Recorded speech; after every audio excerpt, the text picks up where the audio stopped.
16 दिन श्राद्ध के होते हैं और 16 दिन श्राद्ध में से कोई भी एक दिन श्राद्ध का जो तुम्हारी मर्जी पड़ जाए, जिस दिन तुम घर में फ्री हो, जिस दिन तुम्हारी मर्जी पड़ जाए, जिस दिन तुम्हारा मन कर जाए, उस दिन वृषकपि विषकपि नाम लेकर एक रोटी में थोड़ी सी शक्कर या गुड़, थोड़ा सा चावल, थोड़ा सा अगर चावल नहीं हो तो खीर बन जाए तो ज्यादा अच्छी है, रोटी के अंदर रखकर वृषकपि या विषकपि भगवान शंकर का एक अवतार नाम लेकर अपने दरवाजे के बाहर खड़े होकर जो गौ माता को श्राद्ध पक्ष में किसी भी दिन ये भोजन वृषकपि का नाम लेकर दे देते हैं, उसके घर में कभी संपदा की कमी नहीं आती, धन की कमी नहीं। श्राद्ध पक्ष में अगर राई से तुमने सब्जी को छोक दिया, काहे से छोका है? राई से सब्जी को अगर छोक दिया और वो सब्जी और पूरी तुमने छत पर ले जाकर पटक दी, तुम कितना भी कौवा को बुलाना, कौवे का बाप नहीं उसको भोग लगाएगा, लगा ही नहीं सकता। कितनी भी तुम सब्जी अगर राई से छुकी है और अगर राई बिना सब्जी है तो तुम पटक कर जाओगे, कौवा आएगा और लेकर चलेगा, बुलाने की भी जरूरत नहीं है कि तू आ और खा, तुमने पटका रुखा।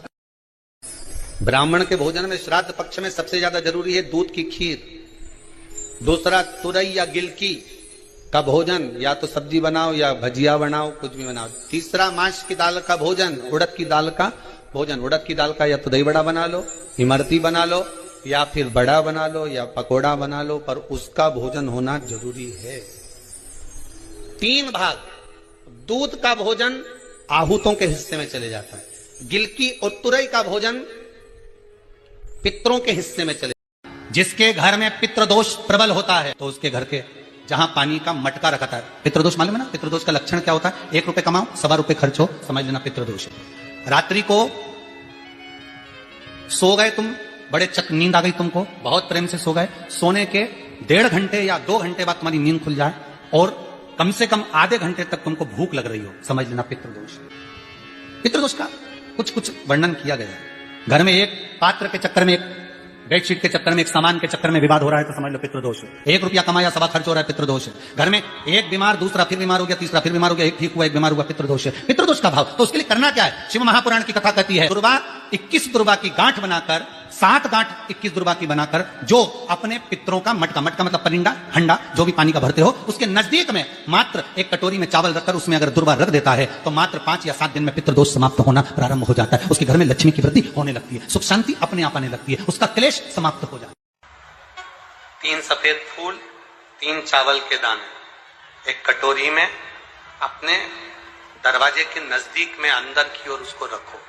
किसी भी दिन जब तुम्हारा मन पड़ जाए, श्राद्ध पक्ष में करने के लायक है। बस तुम्हारा बेटा कंपटीशन एग्जाम में बैठ रहा हो, परीक्षा दे रहा हो, नौकरी के लिए अप्लाई कर रहा हो, या उसको कोई कुछ पाने की ललकता है और वो नहीं कर पा रहा है, या दुकान व्यापार व्यवसाय के लिए कार्य कर रहा है पर उसका नहीं जम पा रहा, कोई लोन लेने के लिए अप्लाई कर रहा है, नहीं जम पा रहा, तो 3 सफेद पुष्प और 3 चावल के दाने।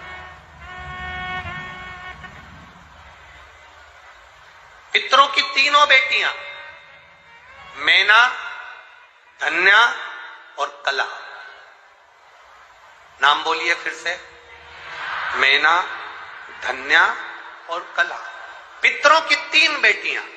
इन तीनों बेटियों का नाम लेकर दरवाजे के पास में कटोरी को रखकर जो बेटा, जो बेटी, जो कंपटीशन एग्जाम में बैठ रहे हैं या कुछ ना कुछ करने की उनकी ललकता है, उस बेटा बेटी का नाम स्मरण गोत्र बोलकर उसी चावल और पुष्प को बाबा देवाधिदेव महादेव के मंदिर में भगवान श्री नंदीश्वर को स्पर्श कराकर शिव जी की अशोक सुंदरी वाली जगह, अशोक सुंदरी की जगह मालूम है ना सबको?